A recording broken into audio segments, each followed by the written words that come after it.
Hey, it's Bill, and you're tuned in to Three Questions and a Song, the podcast where the title says it all, except it doesn't, because I can't keep it to three questions. This is episode number 71. You can hear us on buildascene.com and rootaroораdio.com.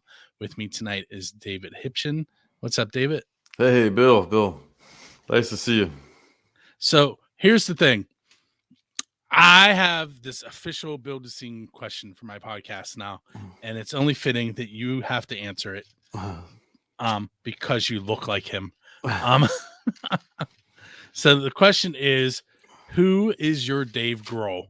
In other words, what musician do you want to go up on stage with and play one of their originals? Oh man, well, I think it would be cool with Dave Grohl. I think it would probably be Jerry Cantrell for me, like to go up and play an Alice in Chains song. I think that would be that would be definitely a lifelong sort of dream. If I would say either that or maybe lately I've been listening to quite a bit of Queens of the Stone Age as well, but I would say it probably has to be Jerry Cantrell. I'd love to go play a song with him. What do I have? Sorry. I have a new setup going on here. There we go. So that's not an official question. That doesn't count. Except it is the official question of Build a Scene. But anyway. That's all right. I will tell you the story behind that off the air because it's long. But let's see. Mexico. What's going on there? Yeah, so I made it down twice this year. And it seems maybe a little counterintuitive, given this sort of COVID times here, but it worked out that way, and I had a lot of help, of course, from some friends and from my girlfriend Veronica there, it was the way it worked out couldn't have been any better. I mean, it's just been both times were just amazing trips, and I'm planning on going back as soon as I can. I'm currently waiting on passport renewal, and of course the government is way backed up on that right now. So I believe, if I read everything you sent me correctly, the song we're going to play tonight was recorded there. Yes. I was there at I'm sorry, go ahead. And the one that I played on the Pennsylvania Rock Show last night also recorded there, I believe. Yes. And yeah, so that was the end of June. I was there, and I got to use the studio of a kind of a friend of a friend, and it worked out. They were just I recorded the songs acoustically. One's called Monsters. That's the one that that I sent for tonight, and I recorded a song called So Long there, and all I had with me, I was playing solo, and really all I had with me was my acoustic guitar. But luckily, of course, at the studio, there was a bass, and my friend Sammy at the studio was very intuitive with what I was doing, and he put some percussion and some synth and some things that was felt very intuitive to the song, to both songs, and so yeah, it was a really cool experience, getting to not only my first time playing somewhere outside of the tri-state area. I mean, I had been gigging around West Virginia, Wheeling or Youngstown and State College in Pittsburgh, and a lot here in the tri-state area, but that was my first out of country experience. International, yes, and it was really cool, really cool. I know we chatted a while ago on Facebook, and I asked you about playing live shows there, and you were talking about speaking Spanish while on stage. Is that something that you learned ahead of time, or was that an on the fly kind of thing? Well, I was very lucky in that my mother was a Spanish teacher, For she taught Spanish for many years here at Ford City and Armstrong Central, and, around, and even as a substitute. Pardon me, when she retired from like full time teaching. So I had some background there, and so I had so I had a pretty good foundation, and it's another thing that Veronica has really helped me with a lot. My girlfriend, and so yeah, it was a it's kind of difficult still. I mean, having a having a decent grasp on the language is one thing, but like trying to engage with native speakers is very much another thing. And I know. there's definitely been a few laughs had at my expense, but that's all right. You do know what the most important question in Spanish is, right? Which one? It's ¿Dónde está el baño? Oh, Banya. See. For anyone out there who doesn't know what I just said, I said, Mm. where is the bathroom? It's important. My Spanish teacher in high school told us that was the most important sentence you had to remember.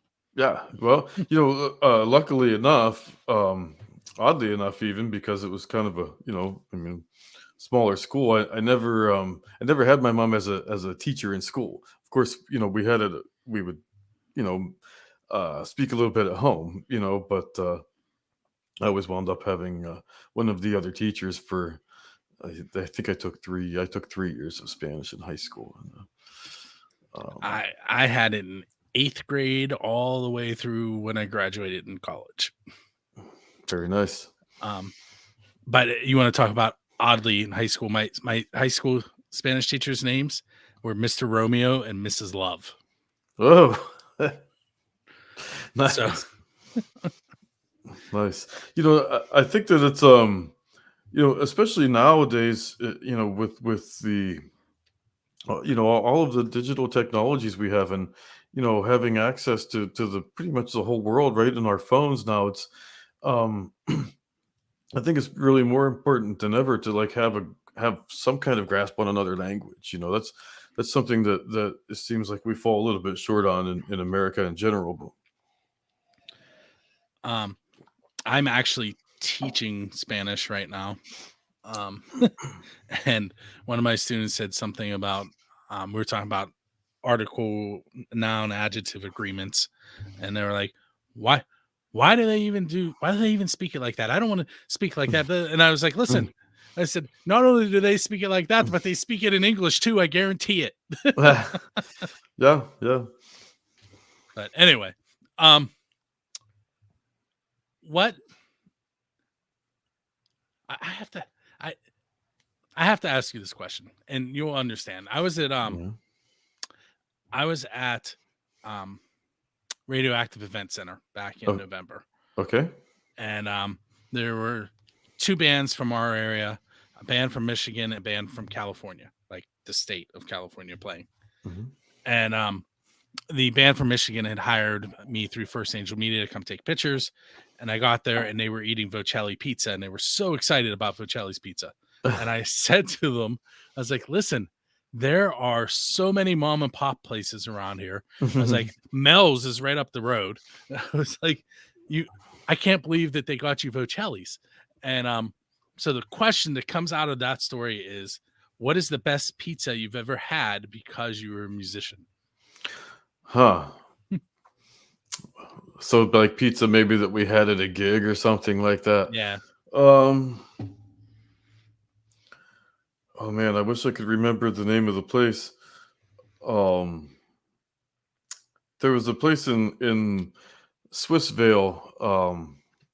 I actually did it. I played at the St. Vincent de Paul store in Swissvale a couple years ago. They were doing a thing at the Pittsburgh Diocese was doing a thing where they were having some people just play live, like solo or duo acoustic stuff in some of the St. Vincent de Paul stores throughout the Pittsburgh area. And I wound up getting I played one evening for a couple hours at the St. Vincent de Paul store, and just a few doors down from that, in Swissvale. There was a pardon me. There was a little pizza place, and I have to say it was really really good. All right, so we're gonna argue with Neil Donnelly here for a moment. Ah. He says no and out pizza's the hut. And I'm sorry, Neil, but Neil, that's Neil, long no. time no see. I hope you're doing well, my friend. I haven't seen you, haven't talked to him for a while. I trying to think last time I saw him was at a Nine Stitch Method CD release, probably 4 years ago in person. Hmm. It's been a while. And what really kills me about him calling Pizza Hut is he's constantly cooking and talking about becoming a chef and Pizza Hut. Yeah. Uh, um, so I know that you kind of slid in to my DMs and showed me a picture saying I'm practicing with my new band, and yes, yes. and I didn't ask you about it because I specifically wanted to ask you about it here. Yeah. So who, what, when, how? Yeah, so, I mean, unfortunately, like a lot of bands, over the first, you know, a few months or year of COVID, Tilted Shadows wound up um, sort of dissipating, and uh, I don't know that it's really necessarily done permanently, but we all kind of wound up going our separate ways for a while, and I was doing some solo things, and this opportunity to play with a good friend of mine, um, that Total Shadows had, we had done some gigs with his band, and so my friend Chris, pardon me, uh, my friend Chris Kincaid from Garage Space, he had a band called Garage Space, and Tilted Shadows and Garage Space had done a few shows together, and we got to talking and hanging out a little bit and playing, and we thought, man, this is kind of cool. It's a little different. It's definitely a departure from each of our other bands in the style of what we're doing. Um, as of right now, we are calling ourselves Neon Witch Parade, and it's a little bit. It has sort of a psychedelic blues sound, like a kind of like Procol Harum, maybe a little bit of Doors, maybe a little bit of even, but there's a fusion there. There's a little bit of like some blues maybe here and there, um, maybe even some like desert rock, stoner rock, grungy kind of stuff. Like a Caius or Queens of the Stone Age or something. Uh, and there's even a little bit, honestly, I mean, I feel like there's a little bit of pop savvy in some of the songs, um, or like we kind of make the music sort of sounds that way, but the lyrics are maybe a little bit darker, Um, so, anyways, yeah, um, it's we were just in the studio. We were in the studio this past weekend at up at Shed Sounds, right outside of Clarion, PA. Caleb Harmon there does a great job. It was really, really, it was a cool experience this weekend. We worked on a few songs, basically enough for maybe like a little EP to start with, um, and it was really a fun weekend. Uh, we hadn't really spent that much time together. We've been practicing every week. It took us a little while. Chris and I have been sort of working on a few of these songs for I don't know, almost a year now, and it took a while to get some consistent members. We had a little bit of a couple of different people on drums, a couple of different people on bass, and this unit that we have right now, we have a really nice chemistry. We have a nice groove together. Uh, so it's cool. It's really cool. We're just it's like we create something, every week. We typically rehearse on like Monday nights, and of course we have a few things in mind. Like we want to work on this song, this song, this song that we know are kind of our stronger ones that we've been putting together. And almost inevitably, like we'll just jam on something else, and like we have another song. You know. Uh, so yeah, it's really cool. Um, right now on drums, we have Ben Graham, who was also in Garage Space with my friend Chris, and we have our friend Jake is on bass, and we have Morgan singing with us, and of course myself. I'm playing the guitar and singing, and we all the songs are a lot of it's sort of co-written, which is also a bit of a departure for me because I was the pretty much the main writer. I was the main writer, I guess, for Tilted Shadows and and of course for my own solo things. So it's definitely a little departure from what we're any of us were doing previously. I do have garage space music that I play on Build the Scene and on the Excellent, Pennsylvania Rock Show. excellent. So, um, uh, what you know what? Let's talk about the song, and we'll come back and do a couple more questions. So the song "Monsters." Hmm. You've been through this portion of my podcast before. Tell me a story. Okay, so the song was a lot of things have changed over this past over the 2021. I wrote the song last year, and like I said, it was recorded it at the end of June. And Monsters is kind of a you know sort of about just some of the things. I've had some struggles with depression and some other things, and Monsters was sort of just kind of a like most of my songs, kind of a catharsis. That's what typically I write from some sort of life experience or some sort of feeling or something that I'm going through that maybe I have trouble communicating otherwise. And so that's where songwriting comes in a lot for me is sort of sort of a catharsis. I do want to note before we listen to the song that I am on episode 601 of the Pennsylvania Rock Show. This is episode 71 of this show, and there's been some other podcasts, and there were 288 Pennsylvania Rock shows that happened in this room, and you are one of the people that have performed on one of those 288. Oh, nice. So, Was that back when I was there with Bruce? you came with Bruce. You came with Chris one time. Oh, yes, that's right. I did too. And I think you hung out a couple times where you didn't play too. Yes. Yeah. I think I was kind of hanging around a couple of times. So, so this isn't a normal show where I'm speaking with someone that I haven't interacted with. Seen you play live. I have no idea how many times at this point. Oh yeah, I would say a few. What is Neil saying? Neil made it to 19 episodes, he says. I think I've been on all of them. I'm not sure. All right, so we're going to take a moment and listen to Monsters by David Hipchen, and we'll be right back. For those of you that are hanging out with us live, you actually don't get to hear that song right now. You'll have to wait until Saturday morning. Or if you want to hear So Long, that'll be on the website Friday morning, 6 a.m. both days.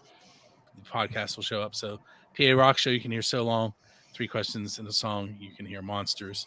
And there will probably both and probably a third one end up on the radio station as well. And since I'm talking and technically not on the air right now, also Saturday at 3:30 in the afternoon on XRP Radio, Jonna from First Angel Media, and I will be on XRP Radio doing an episode of Friendly Fire where we take 4 songs and we put them up against 4 songs from XRP, and basically we try and match like genre or sound or feeling, and then everybody in the chat room talks about what they liked and didn't like, and a bunch of bands get heard by people who they wouldn't normally be heard by. Especially since XRP is in Birmingham, United Kingdom. So, Nice. So that's happening 3:30 on Saturday, and 3 Questions, the song that you're watching right now will appear on the website at 6 a.m. on Saturday. PA Rock Show 6 a.m. Friday. All right, there. Advertisements done. So now we're gonna come back in, and I will ask you the question from State of Mind, John Ferris from State of Mind. Okay. I'll ask you for your question for Robin and Bob, and I'm sure I'll ask a couple more questions, and then I told you how to know we were at the end. Anyway, that was Monsters by David Hipchen, who is hanging out with me tonight on episode number 71 of 3 Questions and a Song. I hope you guys liked it. So what I need from you is, I'm gonna actually edit this in later, but I had John Ferris from State of Mind ask you a question, and here is his question. And now I gotta pull it up because I forgot to pull it up. It's been that kind of day. It's a good thing I can edit this part out. What point in your life did you decide that you wanted to play music, and what led you to write what you write? Oh boy. Okay. Well, I knew I wanted to play music at a very early age. You know, I remember as far back as, you know, having, you know, of course not, uh, having memories of like being very, very little and like, you know, being in the bathtub, like being a little kid in the bathtub, like singing along with my mom's records and stuff, you know. I just always, music has just always been, uh, you know, something that I was drawn to. And, you know, I didn't really get, for a multitude of reasons, um, I didn't get that serious about it till I was kind of a late bloomer in terms of like actually performing it, you know, and putting myself out there and writing, and performing originals. Um, I was even a little bit of a late bloomer in terms of uh, putting myself out there and playing in cover bands and things. And um, but at any rate, so what leads me to write what I write? Um, like I was saying earlier, um, you know, writing for me is sort of a way to communicate a lot of things that I struggle with, you know, to communicate otherwise. Socially, uh, I tend to be kind of quiet socially. You know, I mean, you've seen me around lots of times. If I'm not on stage, like singing and playing, chances are I'm sort of like lurking in the background somewhere. Uh, you know, maybe having a beer or something. But Why, you why, know, why do you think I have a camera in my hand when I'm in shows? People leave you alone. yeah. So you know, a lot of it is you know, like I write from a lot of life experience.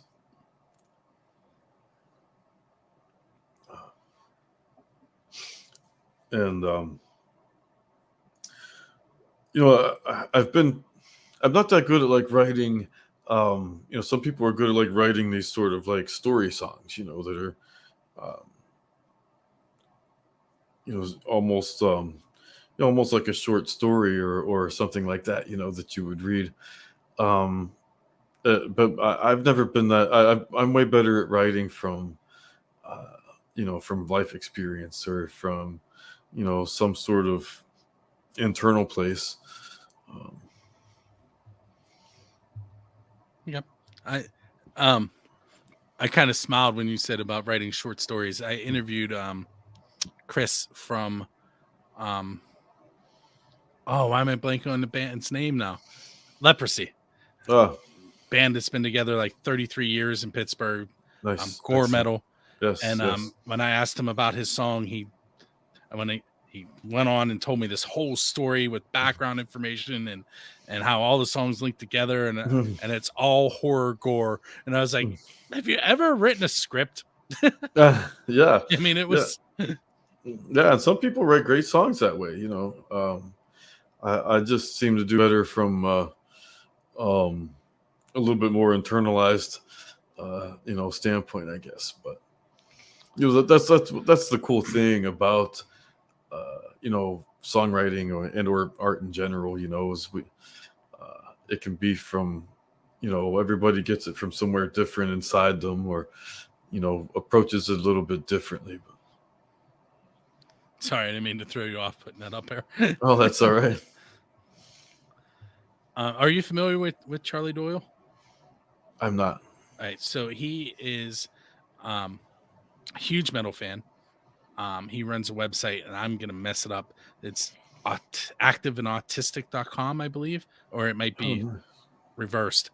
And he is doing a show in April, I believe, at the Subalpine, where he's going to be raising money for, I can't think of the name of it. It's a group that raises money for autistic children Okay. that are musicians, All and right. they do open mics for them, Wow. and things like that. It's Oh, that's April 30th at Subalpine. really cool. It's man, I can't. It's something Pittsburgh. Why can't I remember it? John Vento and thank you, Charlie. Band Together Pittsburgh. It's Band Band Together together. PGH.org. It's John Vento and Moondog Esser Oh, yes, yes. that founded it. I thought that was something that they had a part in, and I couldn't think of the name of it. Ron, I know. I don't know John personally. John has a full size stage in his backyard. Of course I've seen him around, at a lot of things, but Ronnie I have met a few times, and I like him I like him a lot. He does a lot of things in the scene, a lot of one of my favorite open mic that I have been going to for several years is Wednesday night at the Starlight Cafe in Blawnox, which is where he sells pierogies. yes, that's where he sells his pierogies, and it's like 2 doors down from Moondog's there, and yeah, I mean he's been part of the scene and the blues festival and the Band Together Pittsburgh and all these things for a long time. So I went to the blues festival this past summer. I didn't stay long, but I hung out for a little bit. The two of them are both very, very deep in the scene. John actually owns Steamworks Creative, which is a little I've 50 played there. seat. Yeah, I've played there a couple times, and in fact, I even went to a few years back. I was sort of dabbling in doing some voiceover work, and I had taken a couple workshops that were hosted at his studio there. It's Corbry Wood, I believe. Yeah, Corbry Wood. Corbry Wood, yes. Yeah, and one of the woman giving the class was was a professor from Point Park, but she was the workshops were at Corbry Wood there, and it was a really cool place. Corbry Wood Stock is a show he puts on. I'm assuming that it was the same place, old colonial building Yes. house on a farm. Yeah, yes, that's kind of out in the sticks a bit there. Yeah, that's his house. yeah. And then if you go out back, there's literally a full size stage that they hold the Corbry Woodstock on. It's really cool. There's he has flowers that were once in George Washington's flower garden in his yard, which is pretty cool. That I did not realize. That's pretty cool. They're over by the pool if it's still there. So I gave you a homework assignment to check out Robin and Bob. Yes. And come up with a question for them. They are next episode's guests. What would you like to ask them? I'd like to ask them who are their biggest songwriting influences.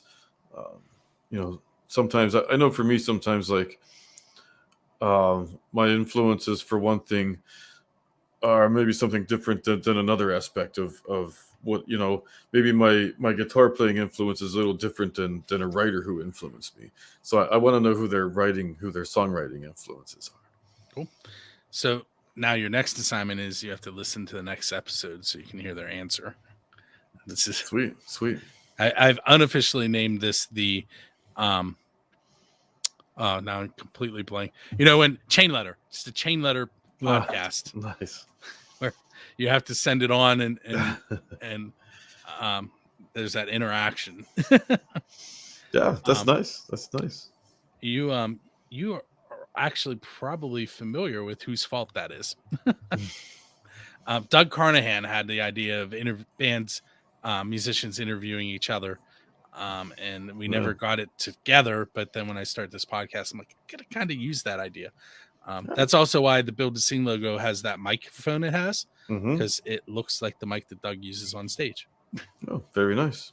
So it's a little ode to Doug because he gave me the idea. Very nice. Good idea.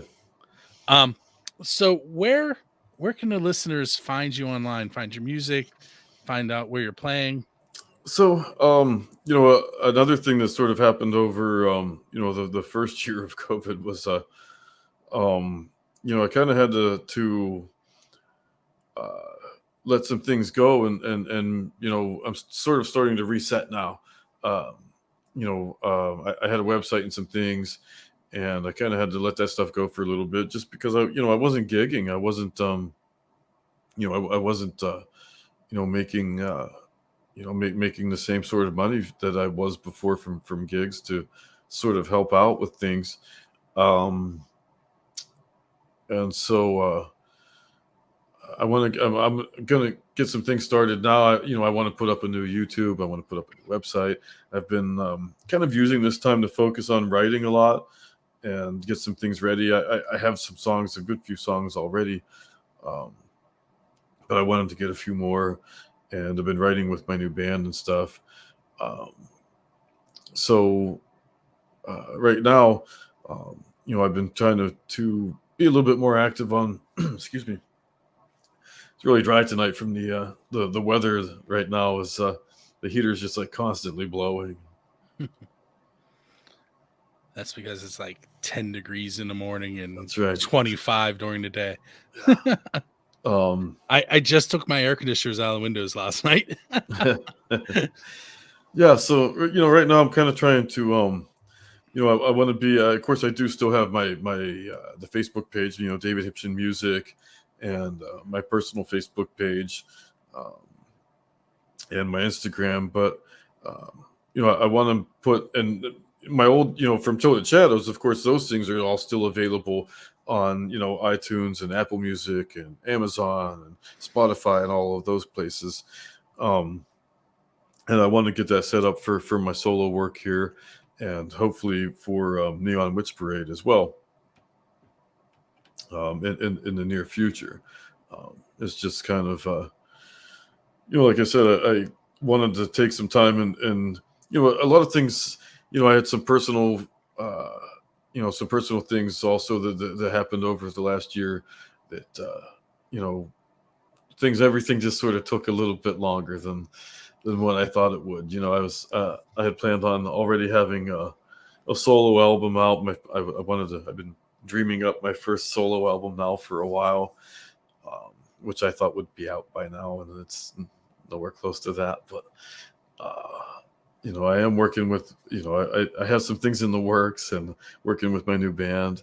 Um, so certainly I will soon be putting those things out. Having a new Spotify and YouTube and some things, some new singles to put out. And, um, So they should go to the Facebook page, and then once you have everything updated, it'll end up on yes, there, right? Okay. yes, yep. Um, I don't usually do this. I'm gonna do something weird because Primate did this to me last night. Um, do you have a question for me? Do I have a question for you? Yeah, Okay. this is I, scary. I'm sure I could probably think of a few. So, how many, off the top of your head, if you had to guess in the last 10 years, how many shows you've been to? Oh, I bet it's lower than you think. Really? Yeah, well, keep in mind I have a 13-year-old and two Yeah. 11-year-olds. Yeah. Well, yeah, but So, you still managed to show up at quite a few. But um, for a long time, um, Kelly and I used to go out almost every weekend, as you know. We followed Cage around. We found Doppler effect after the fall. Step 11. Just we were everywhere.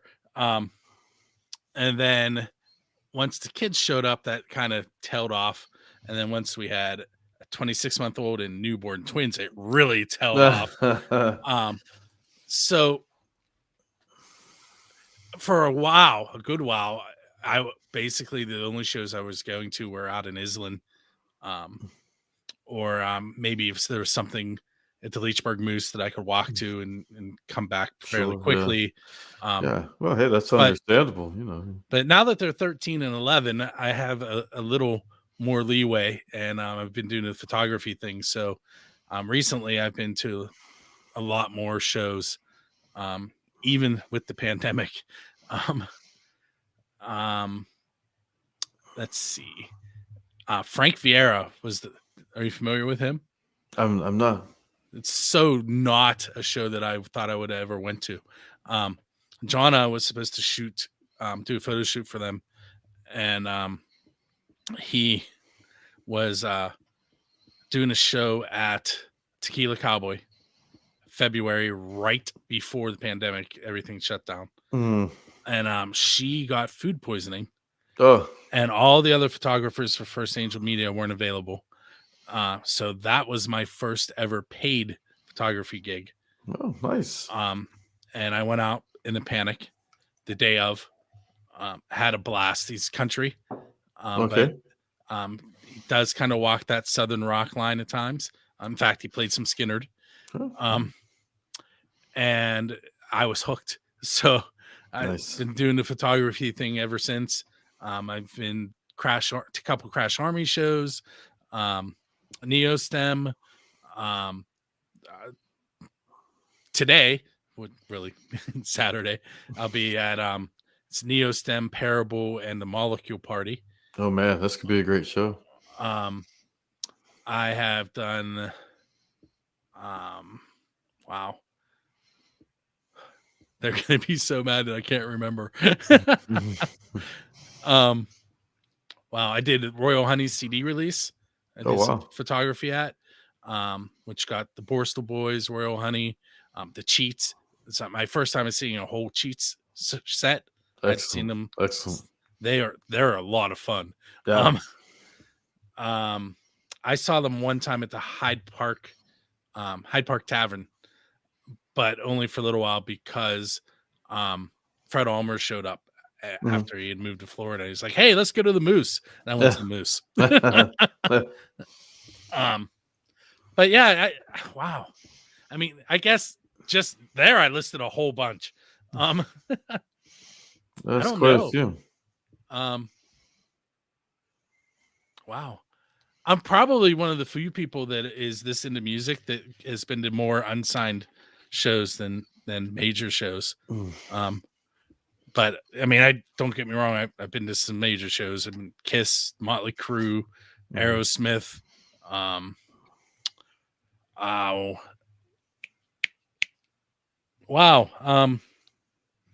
Aaron Lewis? Yes, Aaron Lewis. I saw him with he was with Hurt and 3 Days Grace, I think it was. I always get them and Three Doors Down mixed up, and they're not really even the same genre, but they both have 3 in their name. And a band called People on Airplanes, who I 100% wish would have stayed on their airplane. That was at X Fest. In the early, probably like 2006. And I ran into Steve and Matt there. But nice. They were not supposed to be on the bill. Another band was, and that band's lead singer fell off the stage, broke his leg. So these guys filled in, and the classy Pittsburgh fans that we have were throwing lemons at them. Oh, that's rough. I just tell everyone how bad they were. So they were actually that bad? Oh, they were bad. Someone thought they were good, apparently. And they're from the United Kingdom. So, I mean, they had to travel here. But not my thing. Rest of the show was great. Mhm. First time seeing Hurt, loved them. Um, wow, that's man. I don't know that I can put a number on it after saying, well, it hasn't really been that many, but I guess it has been. Oh, I photographed Right Turn Clyde at Steamworks. And I did I went and took a couple photos at the blues festival. Yeah. Steamworks is a cool little place. I've played there a couple times, and that's another place that had kind of a cool open mic thing. I was at open mic there once or twice, prior to COVID. Um, it's a nice, it's a good listening room. A lot of The- places that you play, in this region, sometimes especially if you're if you're doing solo acoustic things, um, a lot of times you wind up almost being background music, and but like that's the kind of place where people are like actually sitting there listening to you. well, there's signs on the wall that tell you not to talk. Mm, yeah. um, do you know the story behind that place? I don't know the whole story behind it. No. So John's son um was running a vape shop out of that building, and they had a Okay. lease, and it just didn't quite work out. So they had this lease in this building and weren't really doing anything with it, and they turned it into Steam Labs or Oh, Steamworks. very nice. Yeah, it's a nice place. The sound's always good in there. A friend of mine, Larry Demas, well, he did. I know he was doing sound in there for the open mics and things, and he had asked me to be I was like the featured act at open mic there at one time, and he did a lot of. He's been pretty active there, playing there and helping out with sound and things like that, and. He's also a fellow songwriter from the Pittsburgh area. And so, yeah, shout out to Larry and to Steamworks. It's a cool room.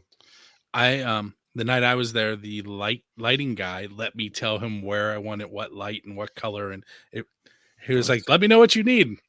So I did. The photo that just appeared above me, the guitarist, that was taken at Steamworks, and then Rocky, who's above your chest, that was Mhm. taken at the Royal Honey CD release, which is at Thunderbird Cafe, which Yeah, is another amazing venue in Pittsburgh. yeah, Um, yeah, yeah, and that's another one that it has that cool little um like that little sort of mini stage at the end of in the front room there, kind of at the end of the mhm. bar, and then of course it has the big room. The Bat Cave. Yes. But yeah, That's the best way I can describe that. it's a cool place. We did I went to I used to go to a lot of open mics, and there was a cool Sunday open mic that they were doing at Thunderbird for a little while. That you could get brunch and a beer, whatever, I mean, coffee, whatever you wanted. Have something to have brunch and some live acoustic music. It was pretty cool. I that was with the photography thing. I'm going to a lot of venues for the first time for me because there's bridges and Pittsburghers don't cross bridges, Mhm. and and now that people are saying, "Hey, come take photos," like that was my first time at Thunderbird. I did 7 oh 7 gun. Oh man, it's a metal band. I'm 100% screwed that one up. 7 sin no 7 metal. Man, I can Oh, see. you know what? Now it's on the tip of my tongue too. I can't think of what it is. I'm gonna cheat. I'm gonna Um, go look. oh man, that's gonna um, bother me now till we. no, it isn't. I'm going to Facebook and getting it. 7. I know it has gun in it. 7 fatal guns. Ah, I think nice. that's it. Yep, that's them. 7 fatal guns. I that was my first time at.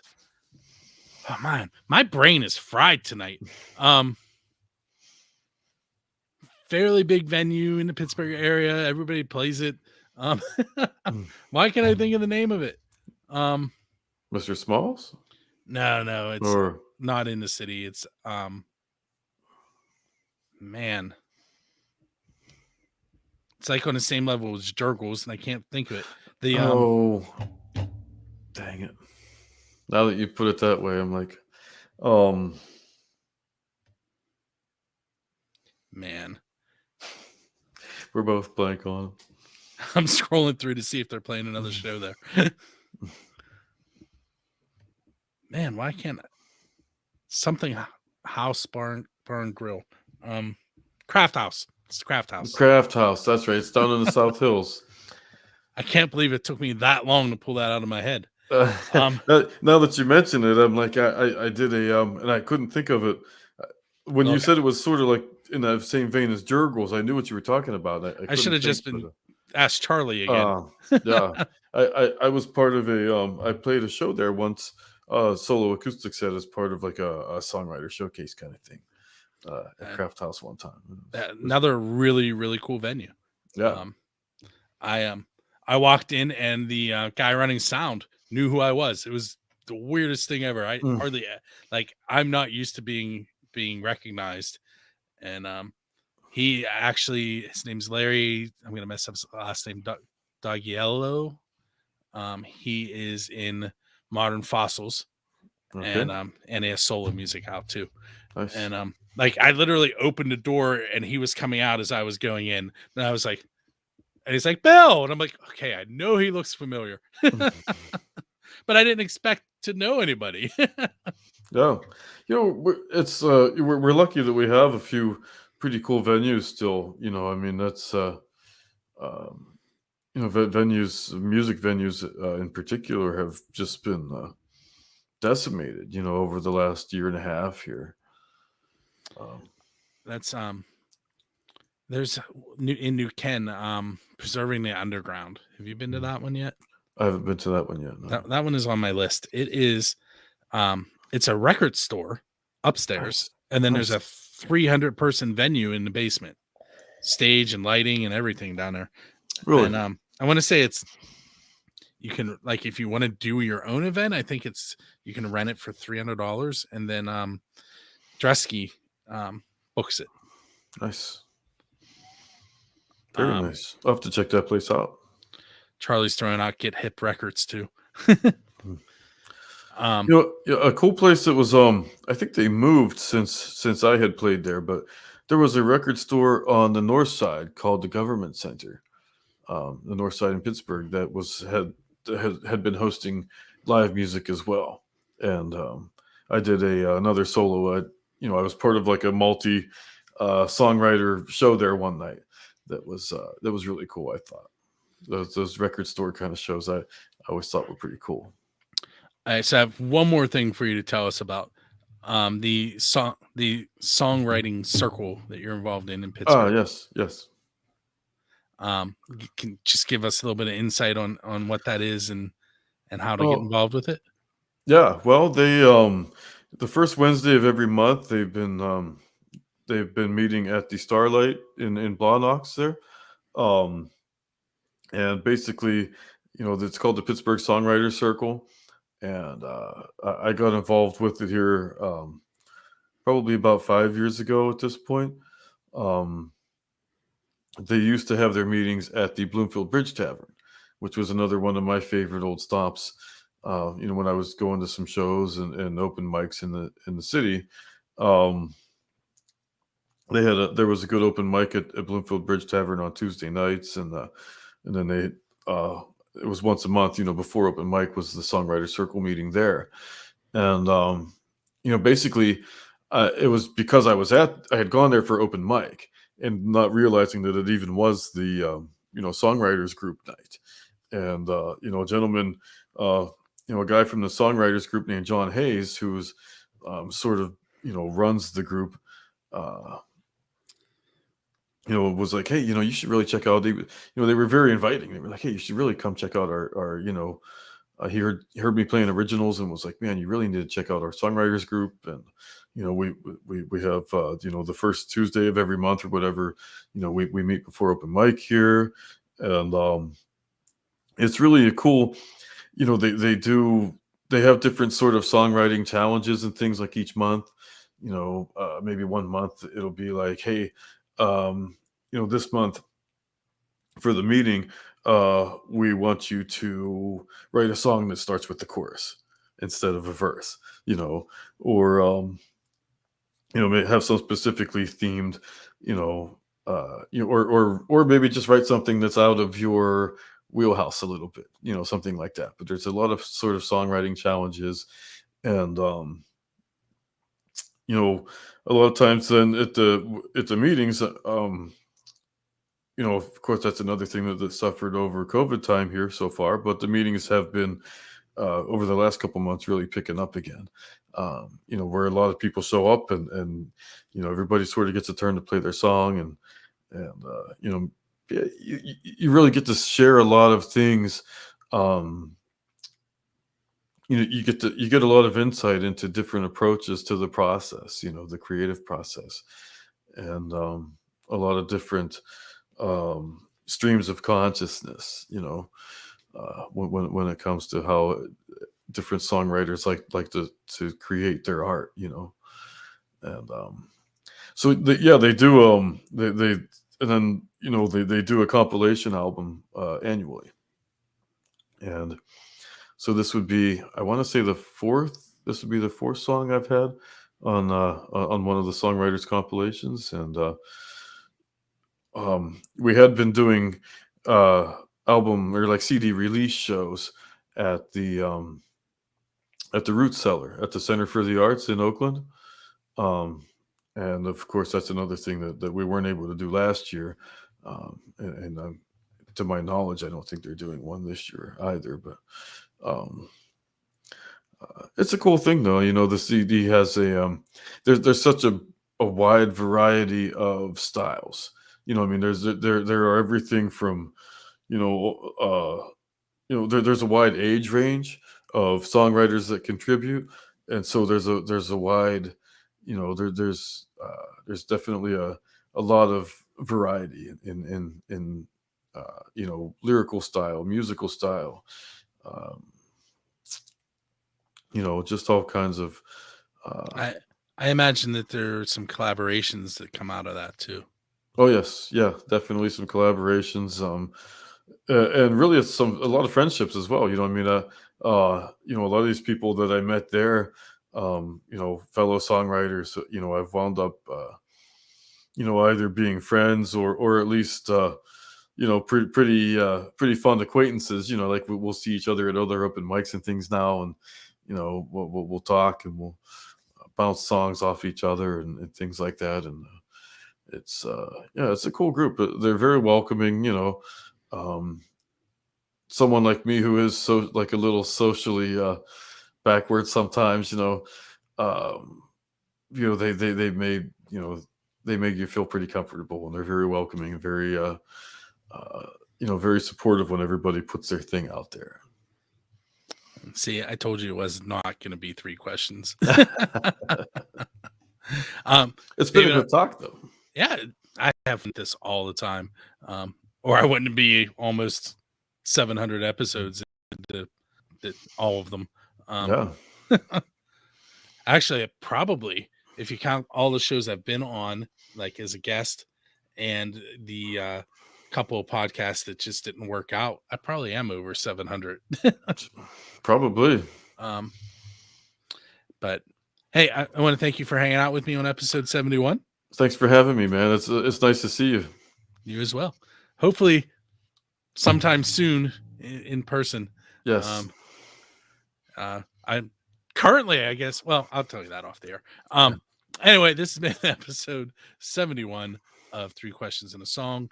You can check us out on the 1st and 15th of each month. I am looking. There it is. There's Todd Cheat right there. And the Pennsylvania Rock Show is every Friday. And then Friendly Fire is supposed to be the second Saturday of each month, but that one has become more fluid. So you just have to watch for announcements on that show. And as always, you can go to buildascene.com/radio and request music that you've heard here. And if you know some bands that should be on that playlist, let me know as well. You can send me an email at bill@builddescene.com. Don't forget to go check David out on Facebook, facebook.com/Hipchen Music. And we will see you on the first. And look at the calendar. That's how this day is going. I will catch you next time. Thank you for tuning in, everybody, and have a great 2022. And hopefully we'll be seeing you at some live shows. Oh, come on.